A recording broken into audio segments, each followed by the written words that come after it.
আজ আমি তোমাদের সামনে যে বিষয়টা বলবো সেটা হলো পিএনপিসি, মানে পরনিন্দা পরচর্চা। এটা কিন্তু কেউই পছন্দ করে না। সবাই কিন্তু বলে, ভাই আমরা কিন্তু পরনিন্দা পরচর্চা একদম পছন্দ করি না। বলেন কি? তাহলে করেটা কারা, সেই বিষয়েই তোমাদের সামনে বলবো। তো প্রথমে বলি মহিলাদের কথা। ওরা সব থেকে বেশি পরনিন্দা পরচর্চা কোথায় করে জানো? কলতলায়। কলতলায় যখন জল আনতে যায় তখন কিন্তু ওদের বিভিন্ন রকমের আলোচনা হয়। समझ रहे हो समझ रहे हो आप? কিরকম জানিস তো? আমি যখন আমার ছেলেকে নিয়ে স্কুলে যাচ্ছিলাম, দেখলাম ওর ছেলেটা না একটা মেয়ের সঙ্গে দাঁড়িয়ে দাঁড়িয়ে কথা বলছিল। ওই জন্য আমার ছেলেকে আমি একা একা ছাড়ি না, সবসময় সঙ্গে নিয়ে ঘুরি। দেখা যাচ্ছে এদের ছেলেই কিন্তু ওদের থেকে বেশি প্রেম করে হয়তো। আবার এরকম বলে, ও তুই পড়ার বিষয়ে বলে ভালোই বলেছিস, আমার একটা কথা মনে পড়লো, পরীক্ষায় না আমার ছেলে ওর ছেলে থেকে অনেক কম নাম্বার পেয়েছে। আমার ছেলে সারাদিন পরে কিন্তু ও ওর থেকে কম নম্বর কি করে পেলো? ও মনে হয় টুকলি করে পরীক্ষা দিয়েছে। আমার ছেলেকে তো আমি সারাদিন তো মোবাইল দিয়ে রেখে দিই, মোবাইলে আমার ছেলে সবসময় পড়ছে, তো ও কি করে খারাপ নম্বর পায় বলতো? মোবাইলে পড়াশোনা করছে না ঘোড়ার ডিম করছে? ভালো করে দেখতে হবে, মোবাইলে পড়ছে না মেয়েদের সঙ্গে কথা বলছে, এটাই তো জানার বিষয়।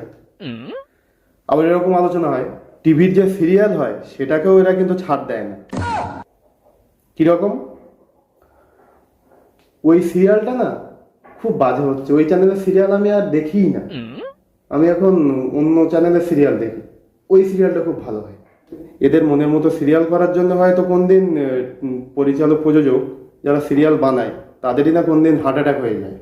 বলেন কি? এদের কথা যখন কমপ্লিট হয়ে যাবে তখন এরা কি বলবে? ভাই ওসব আলোচনা করার সময় আমার নেই, আমি বাড়ি চলে যাচ্ছি, আমার এই অন্যের নিয়ে সমালোচনা একদম পছন্দ হয় না। মানে কোর্স কমপ্লিট হয়ে গেছে, এবার বাড়ি যাবে। তো ছেলেরাও কিন্তু পরনিন্দা পরচর্চা মানে পিএনপিসিতে কম যায় না। ওদের পরনিন্দা পরচর্চা করার জায়গা কোথায় জানো? চায়ের দোকানে। ওরা কিন্তু সকাল সন্ধ্যে দুবার টাইম মেনটেন করে পিএনপিসিটা করে।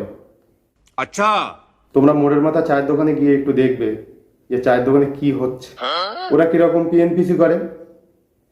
ওদের ভিতরে কোনো একজন বন্ধু হয়তো নতুন গাড়ি কিনেছে, বউকে নিয়ে ঘুরতে গেছে। রোহিত দেখলাম নতুন গাড়ি কিনেছে, বউকে নিয়ে ঘুরতে যাচ্ছে। नहीं नहीं नहीं नहीं सारुण के यहाँ कुछ तो गड़बड़ है। মনে হয় কালো টাকা ইনকাম করে প্রচুর। মনে হচ্ছে যেন আইটি ডিপার্টমেন্টের বড় বড় অফিসাররা বসে ওই চায়ের দোকানে আলোচনা করছে। দেখা গেল এদের ভিতরে কেউ একজন আলোচনা কমপ্লিট হয়ে গেছে, বাড়ি চলে গেছে, বাকিরা এদের নিয়ে তখন কিন্তু সমালোচনা করতে ছাড়বে না। আর এরা আবার বাড়ি যাওয়ার সময় কি বলে যাবে জানো তো? আমার ভাই কাজ আছে, অন্যের নিয়ে আলোচনা করার সময় আমার নেই। समझ रहे हो समझ रहे हो आप? তাহলে আলোচনা করেটা কারা? কেউ যদি পছন্দ না করে তাহলে পিএনপিসি করেটা কারা? তোমরাই কমেন্টে জানিও।